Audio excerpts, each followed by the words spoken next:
Hello बच्चों, आज हम पढ़ेंगे हीटिंग इफेक्ट ऑफ करंट। ये इस चैप्टर का लास्ट टॉपिक है। तो बेसिकली देखिए करंट क्या होता है, जो इलेक्ट्रिसिटी प्रोड्यूस करती है।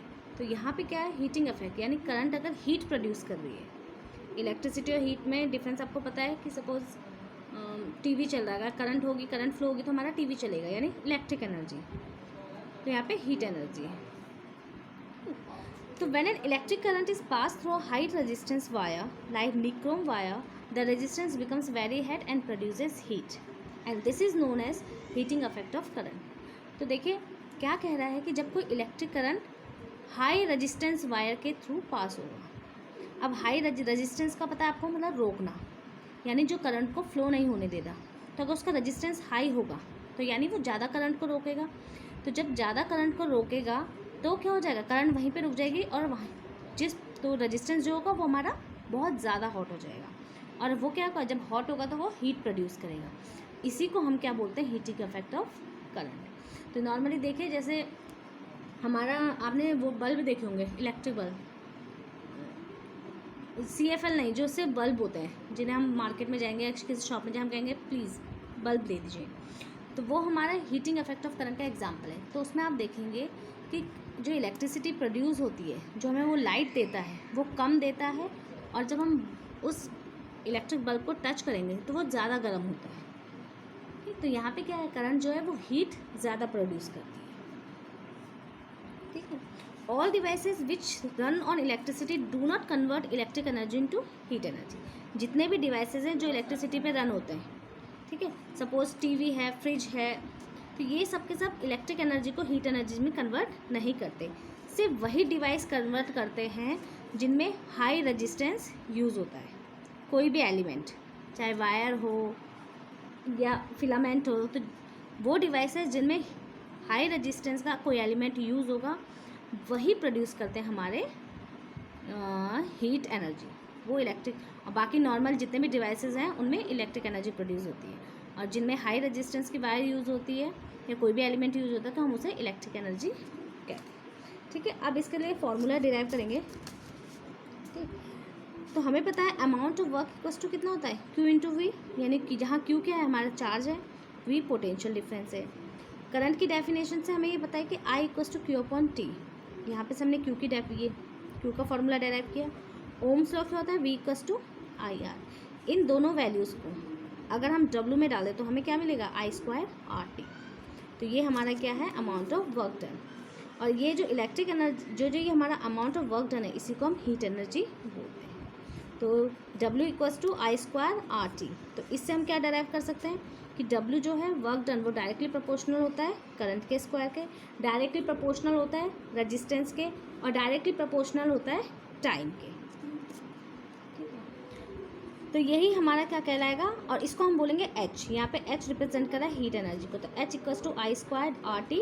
और इस फॉर्मूले को हम बोलते हैं जूल्स लॉ ऑफ हीटिंग। ठीक है, देखिए अभी हमने क्या पढ़ा था कि जितने भी डिवाइसेज हैं जो इलेक्ट्रिसिटी पे रन करते हैं वो इलेक्ट्रिक एनर्जी को हीट एनर्जी में कन्वर्ट नहीं करते। जैसे नॉर्मली आपका फ़ैन चल रहा है, तो फ़ैन अगर आप चलेगा तो फ़ैन का जो रेगुलेटर होता है, जिसमें 1 2 3 4 बटन्स होते हैं, जिसमें हम कम ज़्यादा करते हैं। ठीक है, ठीक, तो वो तो उससे क्या होता है कि जो फ़ैन है वो एयर ज़्यादा देता है, लेकिन जो उसका रेगुलेटर है जब हम उसे टच करेंगे तो वो कम गर्म होता है। और जो डिवाइस है जिनमें हाई रेजिस्टेंस का एलिमेंट यूज़ होता है, जैसे कि सपोज आप हीटर ले लीजिए, हीटर में आपने देखा होगा वायर कॉइल्स होती है अंदर लगी हुई, इस शेप में कुछ वायर्स वगैरह लगी होती है, तो वो क्या है उसको अगर टच करेंगे तो गर्म ज़्यादा होता है, उससे लाइट कम प्रोड्यूस होती है, तो यानी वो हीट कर रहा है। या जैसे आप पानी गर्म करने के लिए नॉर्मली हम घर में गीज़र या रॉड यूज़ करते हैं, तो उनमें भी क्या होता है, हीटिंग एलिमेंट लगा होता है, इसीलिए वो इलेक्ट्रिक एनर्जी को हीट एनर्जी में कन्वर्ट करता है। अब देखिए इसका प्रैक्टिकल एप्लीकेशन क्या है। इलेक्ट्रिक बल्ब की हाई रजिस्टिविटी होती है, हाई मेल्टिंग पॉइंट होता है। इलेक्ट्रिक फ्यूज और वर्किंग ऑफ इलेक्ट्रिक अप्लायंसेस। तो फर्स्ट हम पढ़े वर्किंग ऑफ इलेक्ट्रिक अप्लायंसेस। जैसे अभी मैंने आपको रॉड, गीज़र, इनका एग्जांपल बताया। ठीक है, तो इसमें क्या है, हाई रेजिस्टेंस की वायर यूज़ होती है, तो जिसके कारण क्या है, इलेक्ट्रिक एनर्जी हमारी हीट एनर्जी में कन्वर्ट होती है। ठीक है, जैसे आपकी आयरन रॉड हो गई, जैसे आपकी आयरन हो गई है, प्रेस, जिसे आप प्रेस करते हैं, जो आपकी प्रेस होती है उसमें भी देखिए आप, वो क्या होता है, गर्म होती है, उससे इलेक्ट्रिक एनर्जी प्रोड्यूस नहीं होती, उससे हीट एनर्जी प्रोड्यूस होती है, जिसके कारण हमारे कपड़ों में प्रेस होती है। इलेक्ट्रिक बल्ब का जो आपने देखा होगा फिलामेंट होता है, ठीक, वो किससे, वो टंगस्टन वायर से बनता है, ठीक है। उसका बहुत हाई मेल्टिंग पॉइंट होता है और वो उसकी रजिस्टिविटी भी, उसका हाई रजिस्टिविटी भी बहुत ज़्यादा होती है, इसीलिए क्या है वो हीट एनर्जी ज़्यादा प्रोड्यूस करता है। नेक्स्ट वन इलेक्ट्रिक फ्यूज़, ये तो आपको सबको पता होगा, घरों में जो सेफ्टी डिवाइस यूज़ होते हैं वो होता है इलेक्ट्रिक फ्यूज़। इसमें क्या होता है, इसमें एक पतला सा कॉपर का वायर यूज़ किया जाता है जिसकी मेल्टिंग पॉइंट बहुत लो होती है। ये इसलिए होती है, लेकिन इसका हाई रेजिस्टेंस जो होता है, जितने भी वायरिंग होती है घर में जितनी भी वायरिंग होती है उससे ज़्यादा इसका हाई रेजिस्टेंस होता है जो हमारा फ्यूज़ यूज़ होता है। तो इसलिए होता है कि जो करंट है, अगर वो कभी जैसे वोल्टेज बढ़ जाती है तो वोल्टेज बढ़ेगी तो करंट भी बढ़ेगी। तो इसकी जब कभी करंट बढ़ जाए कि अगर, क्योंकि करंट बढ़ी है तो बाकी सबकी वायरिंग क्या होती है हमारे, अगर फ्यूज़ नहीं है तो क्या है, सारे वायरिंग हमारी ख़राब हो जाएगी। तो फ्यूज़ इसलिए लगाया रहता है कि उसकी ज़्यादा हाई रेजिस्टेंस होती है कि इससे अगर करंट ज़्यादा आगे बढ़ जाए तो क्या है, वो फ्यूज़ क्या होता है, एकदम से ब्रेक हो जाता है और हमारा पूरा घर बच जाता है, ठीक है। अब इसी के बेस पे हम एक क्वेश्चन करेंगे, calculate the heat produce when 96,000 coulombs of charge is transferred in 1 hour through potential difference of 50 volt. ठीक है, सबसे पहले हमको पता है 96,000 कॉलम दे रखा है, यानी क्यू की वैल्यू कितनी दे रखी है 96,000, टाइम दे रखा है 1 आवर, हमें सेकंड में निकालना है क्योंकि जूल है, ठीक है। हीट एनर्जी हमारी हमेशा वो जो वर्क डन होता है वो सेकंड में होता है, तो हमने टाइम निकाल दिया 16 to 60 सेकेंड्स। तो सबसे पहले हमने करंट फाइंड आउट की, Q अपॉन T 26.67 एम्पियर। इसके बाद हमें पता है V निकाल, क्योंकि हमारा फॉर्मूला क्या है H=I²RT। आई हमें मिल गई है, टाइम हमें पता है, लेकिन रजिस्टेंस निकालने के लिए हमने ओम्स लॉ यूज़ किया है।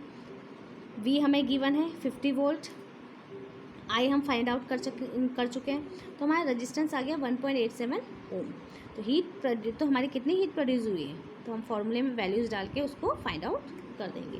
तो दैट्स इट फॉर टुडे।